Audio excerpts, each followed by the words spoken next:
मोहतरम सदर इजलास की इजाज़त से खाकसार इस इलाके के हमारे मुकामी तौर पर शहर के भी और इस इलाके के और पंजाब के और मुख्तलिफ इलाकों से जो मुअज़्ज़ज़ हज़रात आए हुए हैं उन सब का शुक्रिया अदा करता है। और यहाँ हमारे साथ भी बैठे हुए हैं, ख़ास तौर पर हमारे कैप्टन बलबीर सिंह साहब बाट जो MLA हैं हल्का श्री हरगोबिंदपुर, इसी तरह जगदीश राज साहनी साहब भी हमारे दरमियान तशरीफ फरमा है जो XMLA बटाला से आप ताल्लुक़ रखते हैं। अभी तिरुपति राजेंद्र सिंह बाजवा साहब भी आए हुए थे और उन्होंने अभी किसी काम से गए हुए हैं, कह रहे हैं जब हुजूर का प्रोग्राम आएगा तो मैं उस लेक्चर में शरीक हूँगा। शहर के बहुत से लोग यहाँ पर हैं, खोसला साहब, हकीम साहब वगैरह, और बहुत से ऐसे हैं जिनका लंबी फहरिस्त हो जाएगी। और इस वक्त मेंबर ऑफ पार्लियामेंट जो किसी तारुफ के मोहताज नहीं, उनका अपना मुकाम और अपनी ज़ात ही खुद सब लोग जानते हैं, हमारे दरमियान इस जलसे में शिरकत के लिए आए हुए हैं। मैं उन्हें दावत देता हूं, जनाब नवजोत सिंह सिद्धू साहब।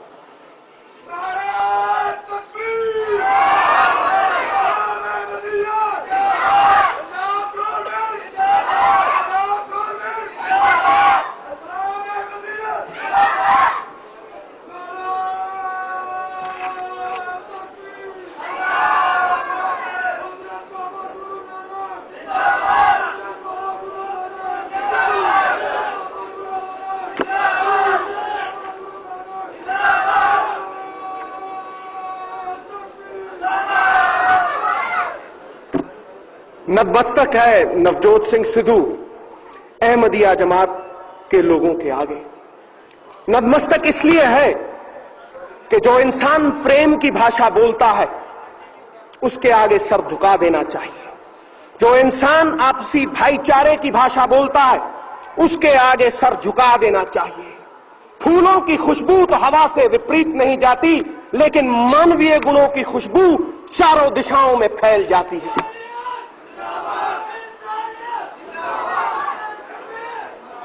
आज फैल गई है खुशबू हवाओं में उन मानवीय कर्मों की, मिर्जा गुलाम अहमद साहब के कर्मों की, जिन्होंने इस दुनिया में प्यार बांटा है, इस दुनिया से नफरत मिटाने की कोशिश की है। मिट्टी के ढेले को किसी ने पूछा कि तुझसे खुशबू क्यों आती है, तो उसने जवाब दिया कि शायद किसी ने गुलाबों के बीच फेंक दिया होगा, इसीलिए मुझ में से खुशबू आती है। आज दुनिया भर से इतने गुलाब हैं यहां, इस मिट्टी के ढेले से भी खुशबू आने लगी है।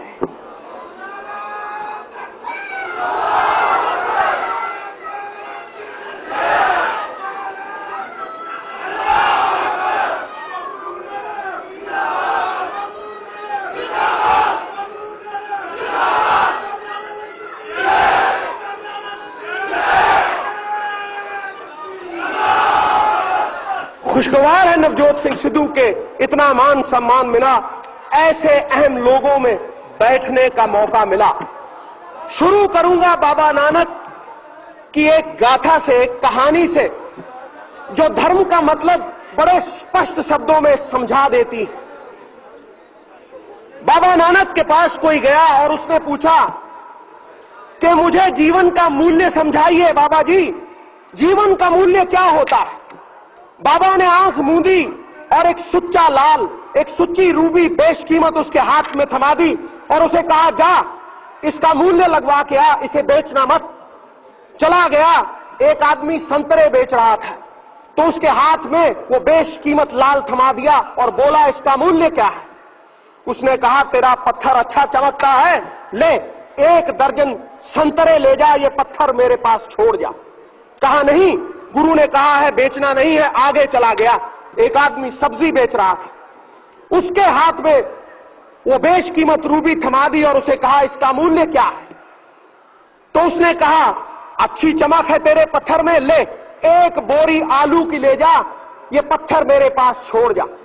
कहा नहीं, गुरु का हुक्म नहीं है। आगे चला गया। सोने का काम करने वाला एक सुनियारा मिल गया। सुनयारे ने जब देखी वो रूबी, उसकी आंख की पुतली खड़ी हो गई। उसने कहा 50 लाख रुपए अभी देता हूं, इस नायाब रूबी को मेरे पास छोड़ जा। कहा नहीं, बेचने का हुक्म नहीं है। कहा 1, 1.5 करोड़, 2 करोड़, जितने चाहिए उतने पैसे देता हूं, इस रूबी को मेरे पास छोड़ दे। बोला नहीं, गुरु का हुक्म नहीं है। आगे चला गया, एक हीरों का जौहरी मिल गया। हीरों के जौहरी ने जब देखा सुच्चा लाल, उसने पहले एक कपड़ा बिछाया, परिक्रमा की, परिक्रमा करके माथा टेका, शीश निभा के पूछा कि कहां से लेके आया है ये बेशकीमत रूबी। बोला वाद विवाद का समय नहीं है, मुझे ये बता कि इसकी कीमत क्या लगाई है।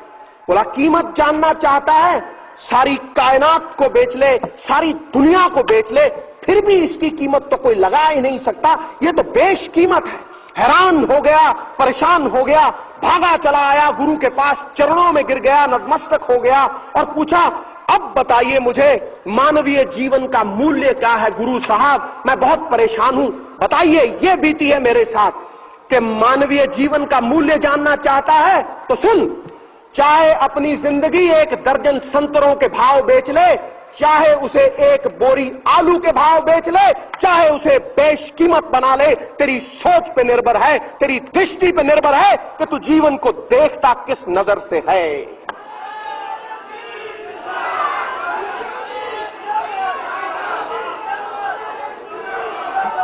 इस दुनिया का कोई मजहब बुरा नहीं, कोई आदमी बुरा नहीं, कोई आदमी अच्छा नहीं, ये तो सोच बनाती है मजहब को। जिसकी सोच ऊंची वो शहंशाह, शाहों का शाह, और जिसकी सोच नीची वो भिखारी, उसके हाथ में ठूठा ठन ठन पाल मदन गोपाल, उसको कोई पूछेगा नहीं। इस दुनिया में कोई ऊंचे आसन पे बैठ के ऊंचा नहीं हो जाता।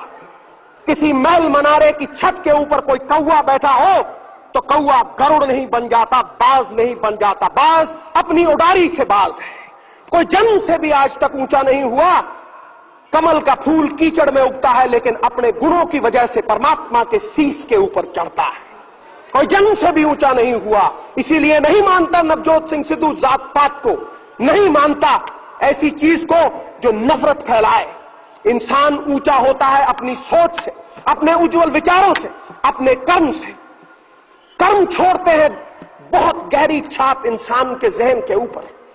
वो छाप जो श्री गुरु गोविंद सिंह जी ने छोड़ी, वो छाप जो हजरत साहब ने छोड़ी, गुलाम अहमद साहब ने छोड़ी, वो छाप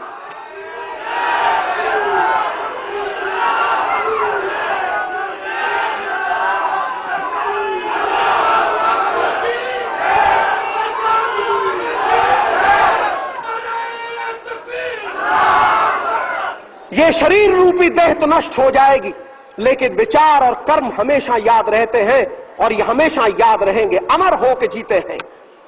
तो दोस्तों, धर्म की जो पहचान है वो प्रेम से है, आपसी भाईचारे से है। मुझे बताया गया है कि वक्त कम है, इसलिए आपका ज्यादा वक्त नहीं लूंगा और वही बताऊंगा जो हमारी सिखों की बाणी भी कहती है कि साच कहूं सुन लो सभी, जिन प्रेम कियो तिन ही प्रभ पायो।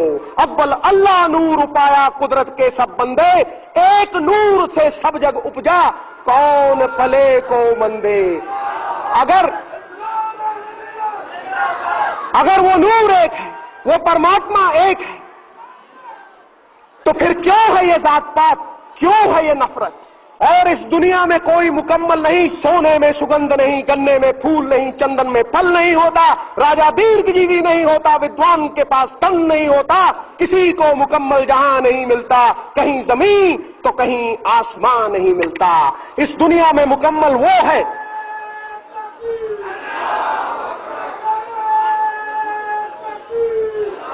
इस दुनिया में मुकम्मल वो है जिसने अपने अंदर उस परमात्मा की लौ को पहचाना है। चाहे उसे अल्लाह कहो, चाहे उसे राम कहो, चाहे उसे नारायण कहो, वो एक है। जैसे तिलों में तेल छुपा है, सागर में उसकी लहरें छुपी हैं, पुष्पों में फूलों में उनकी खुशबू छुपी है, वो परमात्मा आपके अंदर छुपा है। जितना वो मंदिर में है, जितना वो मस्जिद में है, जितना वो गुरुद्वारा में है, उतना आपके भीतर छुपा है। उस लोग के साथ एक होके देख, ये मतभेद मिट जाएंगे, ये गंदगी मिट जाएगी, तेरी सोच बदल जाएगी, तू पाक हो जाएगा, उस ब्रह्म का अंश हो जाएगा। सो ज्यादा समय ना लेता हुआ अपने अंदर छुपे उस परमात्मा को पहचानने की विनती करता हुआ नवजोत सिंह सिद्धू फिर आपके सामने नतमस्तक है कि आपने आमंत्रण दिया और ऐसे ब्रह्मज्ञानी लोगों में बातचीत करने का मौका मिला।